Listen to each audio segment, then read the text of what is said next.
So I have to record my perfumes and scent favorites today for you. Or I'm wanting to record that for you.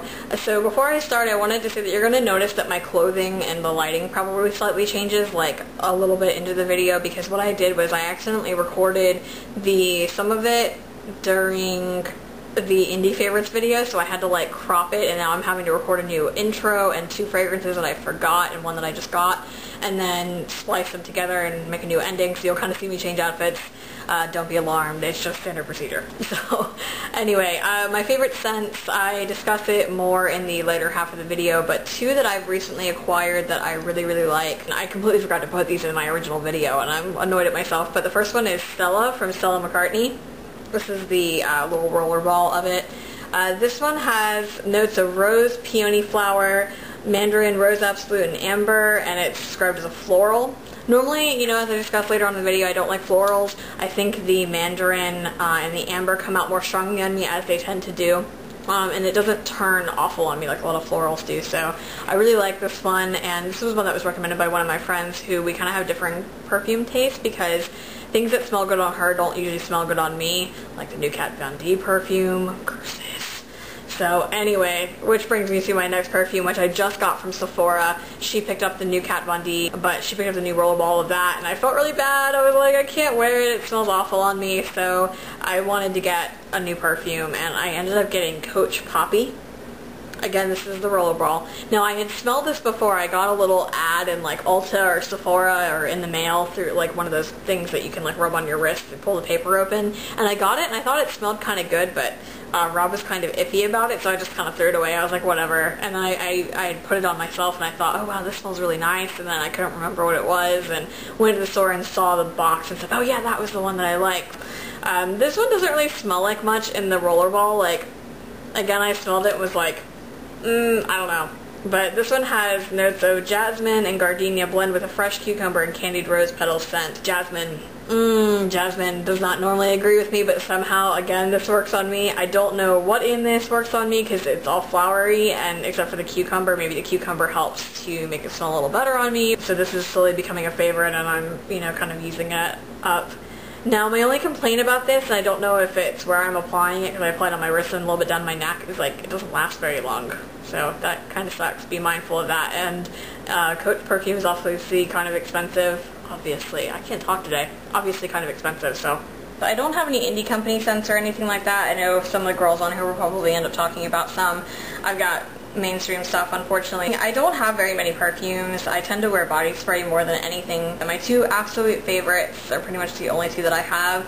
And the first one is my kind of prized possession, which is the Givenchy L'Ange du Monde. The Secret. I found out that there's more versions of this that I wasn't aware of. And this is described as a floral. It has cranberry, green tea, white peony, jasmine, woods, and white musk.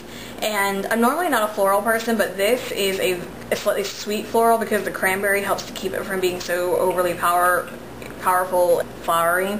But my mom actually got this as a Christmas gift, and I liked it so much, and I asked it for Christmas for the following year.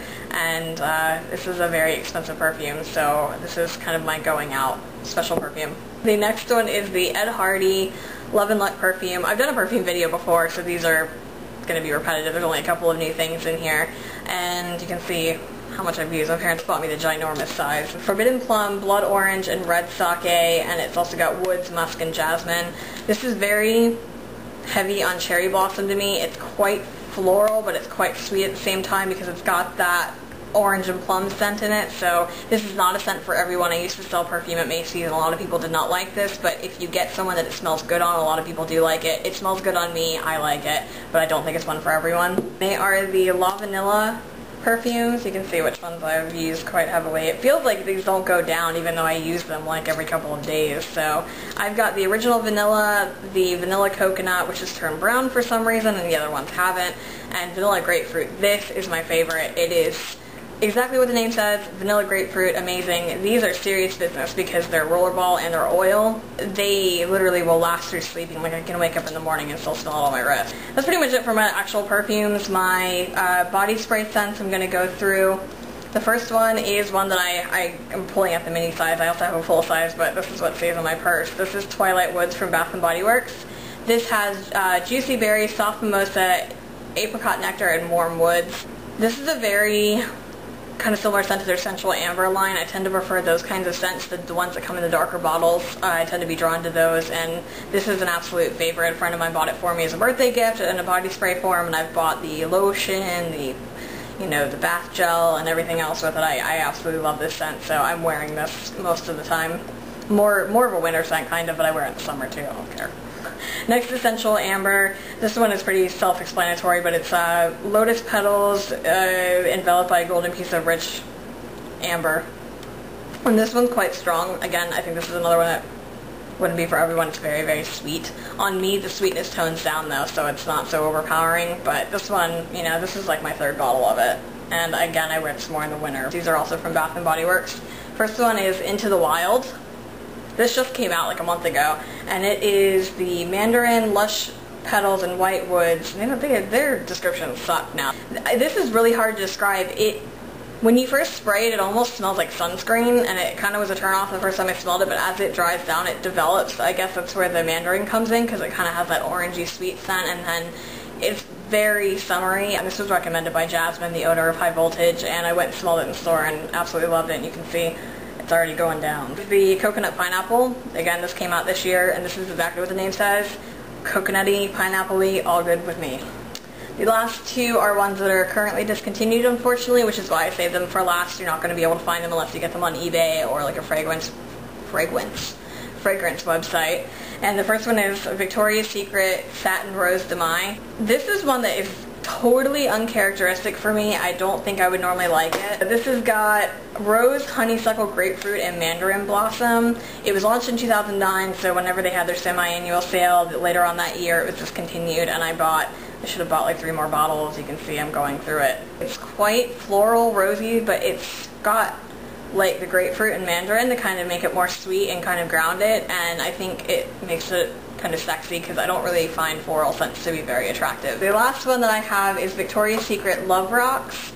This, I'm not sure if it's discontinued or not. I got this, it was on clearance for 50% off, and that means that it's getting discontinued. So this one has bergamot, peony, and raspberry sorbet as the top notes, and then it also has jasmine, peach nectar, plum, and stephanotis, and dries down to golden amber, violet, and cashmere, musk, and vanilla. It's like food.